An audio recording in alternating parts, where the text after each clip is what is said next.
yang tidak mau. Sumpah demi Allah, Mas. Sutika, wanita lanjut usia asal desa Mejebo, Kecamatan Mejebo, Kabupaten Kudus, Jawa Tengah hanya bisa pasrah setelah rumahnya diblokir dengan tembok oleh tetangganya sendiri, Sunarsi. Tembok sepanjang 10 meter dengan tinggi 2,3 meter itu sengaja diwujudkan sebagai dinding penghalang untuk keluarga Sutika keluar masuk rumah. Camat Mejebo, Aan Fitrianto menyampaikan pembangunan tembok berkonstruksi bata ringan atau hebel tersebut memajang menutupi rumah Sutika. Jarak tembok penghalang yang baru dibangun pada akhir pekan lalu itu dengan rumah Sutika hanya sekitar 40 cm. Praktis, Sutika tak bisa keluar masuk rumah karena merupakan satu-satunya akses jalan. Tak ada akses jalan lain akibat tertutup rumah tetangga lainnya. Menurut Aan, pembangunan tembok yang memblokir rumah Sutika itu berada di atas lahan milik Sunarsi. Semula, selama puluhan tahun lokasi itu dibiarkan terbuka untuk fasilitas jalan pertolongan bagi Sutika. Ini terus nggak ada jalan lain lagi ya, Bu? Tidak ada. Terus kalau mau keluar lewat? Tidak ada jalan ya. Sini itu tidak jalan umum, itu jalan keluarga. Hanya saja, karena hubungan keduanya kurang harmonis, puncaknya Sunarsi membangun dinding yang memblokir rumah Sutika. Terakhir kali, kata Aan, perselisihan itu kian memanas setelah Sutika menyumpahi suami Sunarsi yang belum lama meninggal dunia.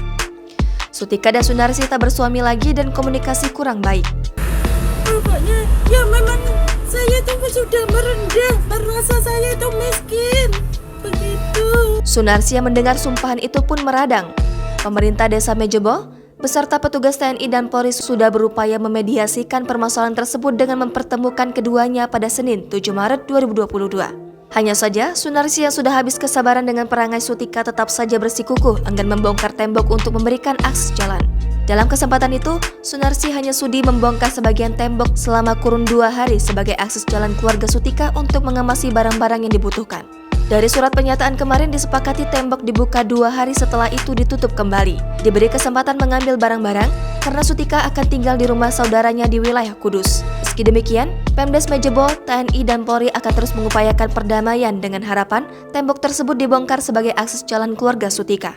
Selama ini, Sutika tinggal bersama kedua anak dan seorang cucu di rumah sederhana tersebut. Ketika proses pembangunan tembok yang menutupi rumahnya itu, mereka pergi mengungsi ke rumah saudaranya. Sementara itu, Sunarsi mengaku kesal dengan kepribadian Sutika.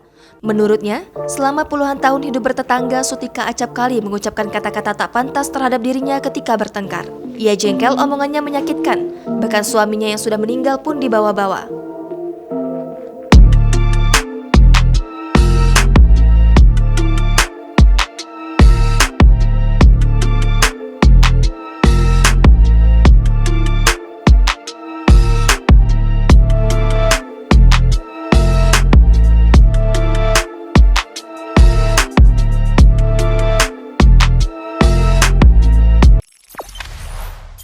Jangan lupa subscribe, share, komen, dan like ya.